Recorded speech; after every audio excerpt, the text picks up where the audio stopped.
ស័យក៏ជួអង្គនេះស័យយើងក៏បាយទូនបងស្រក់ទឹកភ្នែកអងវមានស្ងួនក៏អូនចាក់ចេញ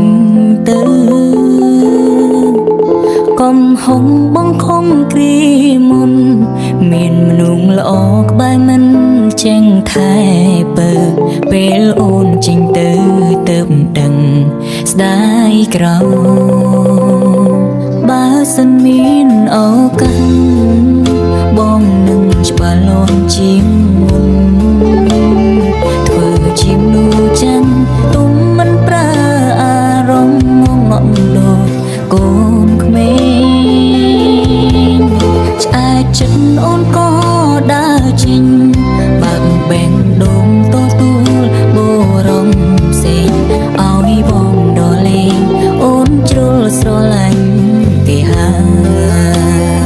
បើមិនមែនជាគូកុំអោយជួបគ្នាមាននិស័យត្រឹមជាសង្សារគ្មានវាសនាបានរៀបការជាប្រ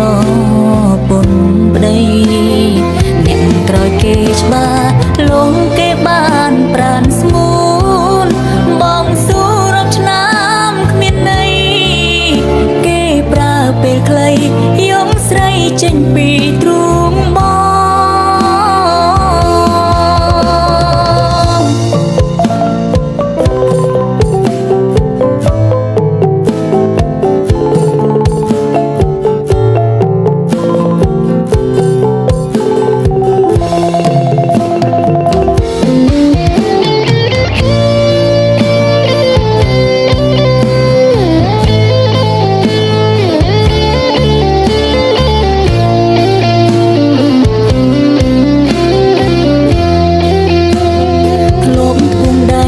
សន្យា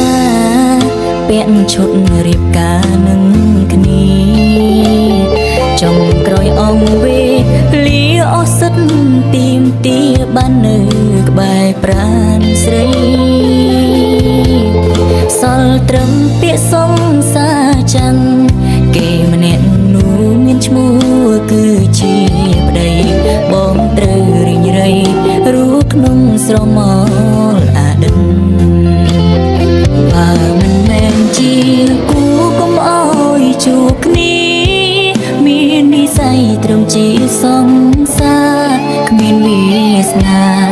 បានរៀបការជាប្រពន្ធប្តីអ្នកក្រោយគេច្បាស់លងគេបានប្រានស្ងួនបងស៊ូរាប់ឆ្នាំគ្មានន័យគេប្រើពេលខ្លីយំស្រីចេញពីទ្រូងបងបើមិនមែនជាគូកុំអោយជួបគ្នាមាននិស័យត្រឹមជាសង្សារគ្មានវាសនាបានរៀបការជាប្រពន្ធប្តីអ្នកក្រោយគេច្បាស់លងគេបានប្រានស្ងួនបងស៊ូរាប់ឆ្នាំគ្មានន័យគេប្រើពេលខ្លីយំស្រីចេញពីទ្រូងបងជូនពរឲ្យស្រីនឹងគេរួមនៅមានក្តីសុខចរ